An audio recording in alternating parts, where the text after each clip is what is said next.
Marie Bernardo, bonjour à toutes et à tous. Je suis très content de vous retrouver désormais chaque après-midi sur France Info. 3 heures pour s'informer ensemble avec toutes les équipes de la rédaction et nos rendez-vous de l'après-midi. France Info Junior, l'invité média, le monde d'Élodie. Plusieurs nouveautés en cette rentrée, comme comprendre le monde.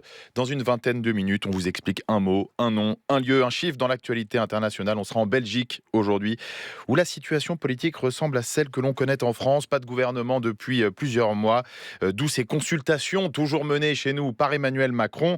Bernard Cazeneuve, Xavier Bertrand reçu à l'Elysée tout à l'heure. C'est bien sûr notre premier dossier de ce 15-18. Le député RN Philippe Ballard va nous dire dans 3 minutes quelle serait la position de son parti si un tel profil est finalement choisi. Vous êtes bien sur France Info, il est 15 heures. France Info, 15h, 18h, Jules Dequisse.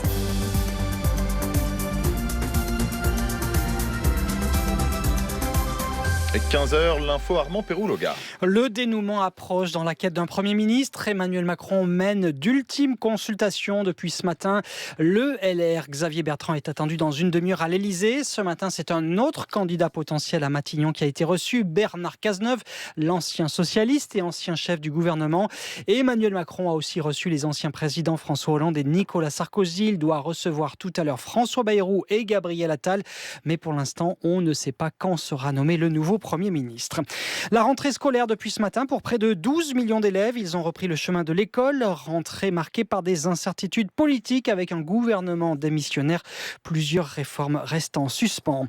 Un hommage national sera rendu dans une demi-heure à Éric Comines, le gendarme qui avait été tué par un chauffard récidiviste dans les Alpes-Maritimes. C'était lors d'un contrôle routier la semaine dernière. Cet hommage va se dérouler à Nice et il sera présidé par le ministre de l'Intérieur démissionnaire Gérald Darmanin. Pendant 10 ans, il a drogué sa femme et recruté des hommes sur Internet pour la violer. Le procès de Dominique Pellicot s'est ouvert ce matin à Avignon. 51 accusés vont comparaître pendant 4 mois. Ils ont entre 30 et 74 ans. Pas de changement de stratégie pour l'instant dans la vaccination contre le virus Mpox en France. La Haute Autorité de Santé vient de publier un nouvel avis après consultation du gouvernement. La Haute Autorité de Santé conserve la stratégie de vaccination utilisée depuis déjà 2 ans alors qu'une nouvelle souche du virus circule en France.